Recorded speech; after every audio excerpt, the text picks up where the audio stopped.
ಇವ್ರ ಮೇಲಿರುವಂಥ ಆರೋಪಗಳು ಶೂನ್ಯ ಆಗ್ತಾ ಹೋಗ್ತಾವೆ. ಇದು ಭಾಳ ಗಮನಿಸಬೇಕಾದ ಮಾತಿಲ್ಲ.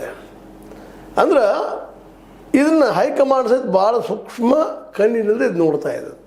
ನಿಜವಾಗಿ ಇವರು ಪಕ್ಷಕ್ಕಾಗಿ ದುಡಿತಾ ಇದ್ದಾರಾ, ತಮ್ಮ ಮಗನ ಸಲುವಾಗಿ ದುಡಿತಾ ಇದ್ದಾರಾ, ಮತ್ತವ್ರ ಸಲುವಾಗಿ ದುಡಿತಾ ಇದ್ದಾರಾ ಅನ್ನುವಂಥ ಪರೀಕ್ಷೆ ಇದ್ರಲ್ಲಿ ಆಗ್ಲಿಕ್ಕತ್ತದ.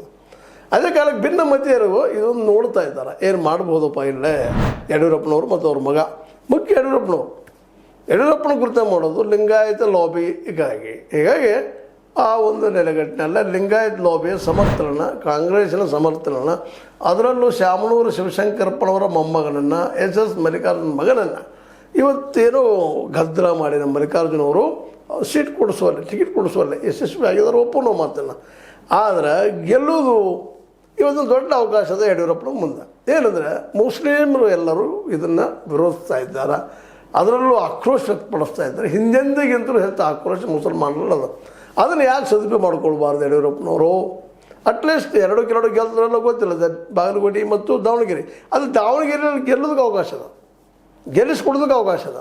ಹೌದು, ಅವ್ರು ವೈರಿ ಇರ್ಬೋದು, ಶ್ರೀನಿವಾಸ ಅವರು ಅಂಥವ್ರು, ಅವರ ವೈರ್ಯ ಬೆಂಬಲಿಗರಿರ್ಬೋದು, ಯಾರೂ ಇರಲಿ, ಮುಂದೆ ನಿಂತು ಗೆಲ್ಲಿಸುವಂಥ ಪ್ರಯತ್ನ ಇವತ್ತು ಮಾಡಬೇಕಾಗಿದೆ ಯಡಿಯೂರಪ್ಪನವರು.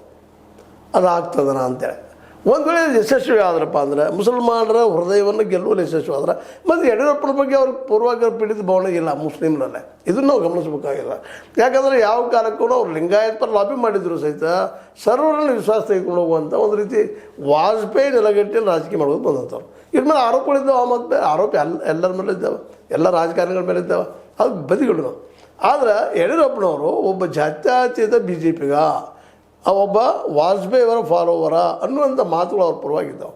ಹೌದು, ಭ್ರಷ್ಟಾಚಾರಗಳಾಗಿದ್ದರು, ಜೈಲು ಶಿಕ್ಷೆ ಆಯಿತು, ಏನೇನೋ ಅದು, ಅದಕ್ಕೆ ಅವರೊಬ್ಬರ ಕಾರಣ, ಹಲವರು ಕಾರಣ.